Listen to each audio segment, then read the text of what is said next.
Exactamente, queremos ahondar en este tema y para eso nos acompaña en CNN Chile el analista internacional Rafael Rincón. Rafael, gracias por estar junto a nosotros. Buenas tardes, gracias por la invitación. Rafael, bueno, analicemos un poco la figura de Leopoldo López. Un año de su detención, el día de hoy también han habido manifestaciones en Venezuela y en el resto del mundo también se han replicado los mensajes de apoyo. ¿Cuál es tu parecer con respecto a este año y a su figura como uno de los hombres claves, podríamos decir, de la oposición al gobierno de Nicolás Maduro? Bien, bueno, Leopoldo López es un hombre joven. Es un hombre que salta a la política hace ya unos años atrás, es decir, un hombre ya a pesar de su edad tiene cierta trayectoria, antes como alcalde, en fin, como opositor, junto a su paralelo que ha sido Enrique Capriles, ¿no? Justamente el peso simbólico que tiene Leopoldo López es precisamente como víctima, ¿no?, del régimen venezolano.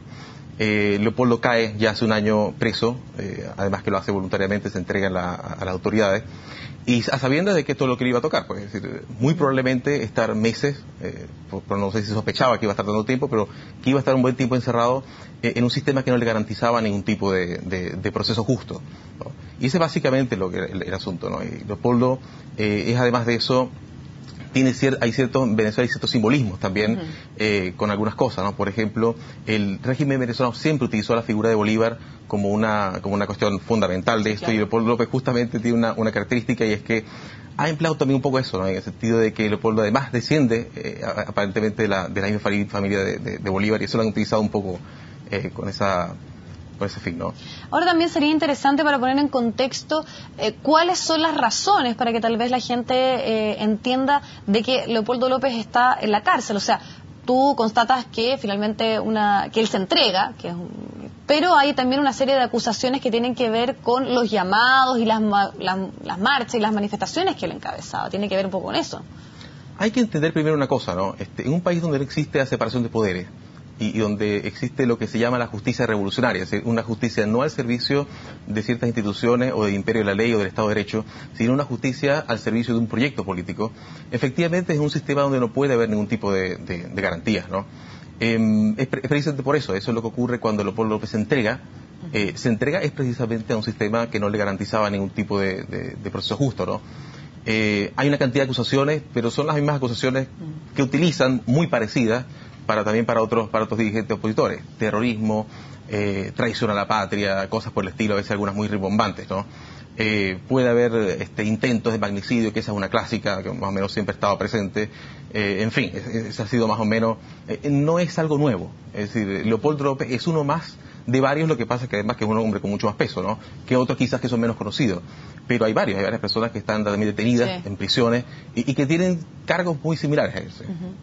Ahora, ¿qué diferencia hay respecto a tal vez el líder opositor que tenía un rol más preponderante, que también participó de los procesos eleccionarios? Estamos hablando de Enrique Capriles, con Leopoldo López. El hecho, tú también lo manifestabas, de estar en la cárcel, obviamente marca ahí una situación distinta, de él mismo entregarse. Y también mucho se hablaba de las diferencias que había entre ellos, de cómo enfrentar o cómo hacer oposición, que finalmente era un tema que en cierta medida también los dividía. ¿Cuál es tu opinión respecto a eso, al rol que está teniendo Leopoldo López ahora como la figura tal vez más emblemática de la oposición en Venezuela, a diferencia de lo que era Enrique Capriles? No. Venezuela es un país donde hacer oposición es muy difícil, ¿no? Y precisamente, sobre todo en los últimos años, los últimos 15 años, ¿no? Ser opositor representa de alguna manera un riesgo para la vida, representa un riesgo para la libertad, representa un riesgo para el entorno que rodea a la persona que hace oposición, ¿no? Y esto no solamente para las figuras políticas, también para las personas que están en prensa, para las personas que escriben columnas, para las personas que opinan, ¿no? Entonces, a ver, ¿qué es lo que ocurre? Básicamente, lo que se ha planteado es algunos que plantean una línea más dura, de ser bastante más confrontacionales con el gobierno, eventualmente de no asistir a elecciones, lo que algunos plantean, y está por otra parte una corriente que plantea más bien tratar de seguir minando de alguna manera la legitimidad del régimen, yendo a procesos electorales. El problema es que eso produce precisamente un agotamiento. ¿Qué sería más la línea de Enrique Capriles? La línea de Enrique Capriles ha estado mucho en esa última. Incluso Leopoldo López también, ¿no? En cierta manera, la diferencia es que Leopoldo López empieza a marcar, y eso básicamente después de las últimas elecciones, ciertas distancias con Enrique Capriles, los estilos también, ¿no? Pero ninguno de los dos plantea en ningún sentido algún tipo de asonada, de golpe, de nada por el estilo. Es decir, de hecho no está eso presente como una alternativa en la oposición, porque además A ver, siendo aquí bien práctico y bien frío, además no tendrían cómo hacerlo, aun si lo quisieran, ¿no? Precisamente porque el poder militar está en manos del gobierno, y lo que a veces se ha tenido es que dentro precisamente de los mismos grupos militares se pueda producir algo parecido, pero del lado de la oposición no hay ningún tipo de posibilidad y tampoco pareciera haber ningún tipo de proyecto en ese sentido. Ahora, ¿crees tú que efectivamente las próximas elecciones, las más cercanas, tienen que ver con las elecciones parlamentarias? ¿Puede haber alguna diferencia? ¿Puede tal vez ahí marcarse de manera más concreta tal vez la oposición?